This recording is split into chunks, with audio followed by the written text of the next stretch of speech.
ఏమిట్రా సత్యబాబు, ఏమిటి తింటున్నావు? Egg omelette omelette pure vegetarian wedding లో నాన్ వెజిటేరియన్ ఫుడ్డింగ్. నీ పని బాగుందిరా సత్యబాబు. 50,000 అప్పివ్వు, నువ్వు తినొచ్చు. లక్షణంగా పెళ్లి చేసుకుంటే ఎర్లీగా భోంచేసి లేట్ గా పడుకోవచ్చు కదా. ఆ రెండే ప్లస్లు. కట్నం కూడా ప్లస్సేగా. కట్నం సరే, మరి మిగతా మైనస్లు? మైనస్లు ఏమిటి? ఇప్పుడు నేను పెళ్లి చేసుకున్నాను అనుకో, మినిమం తక్కువలో తక్కువ 2 లక్షలు ఖర్చు అవుతుంది. తర్వాత అది నవ్వాలంటే నగలు, అలిగిందంటే చీరలు కొనివ్వాలి. ఇక సోపులు, పేస్టులు, పౌడర్లు, సెంట్లు, చెప్పులు, కలర్ టీవీలు, కేబుల్ కనెక్షన్లు, వీక్లీలు, వీకెండ్ సినిమాలు ఎలాగో తప్పవు. ఆ తర్వాత అది నెల తప్పిందనుకో, డాక్టర్లు, మందులు.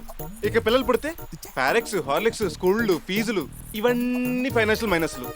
ఇక మెంటల్ సైడ్ మైనస్లు చెప్తాను. అది మన ముందు మొతక చీర కట్టుకుని ఇల్లంతా జిడ్డు మోహేసుకుని తిరుగుతుంది. అదే పక్కింటోడు వస్తున్నాడు అనుకో, పట్టు చీర కట్టుకుని ఫేస్కి పౌడర్ కూడా రాసుకుంటది.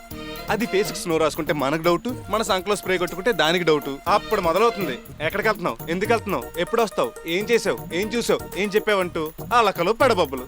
అటు మనీ, ఇటు మనశ్శాంతి, 2 లాసే. మనకి ఎప్పుడో కోపం వచ్చి లాగి పీకేమనుకో, గృహహింస కేసు పెట్టి లోపలేస్తుంది. అదే మనల్ని పీకిందనుకో, కనీసం పక్కింటి పిల్లని కూడా చెప్పుకోలేం.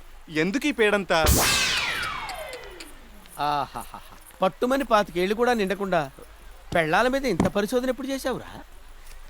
పెళ్లిలో ఇన్ని సునామీలు ఉంటాయని పెళ్ళై 25 ఏళ్ళైనా నాకు తెలియలేదేమిటి?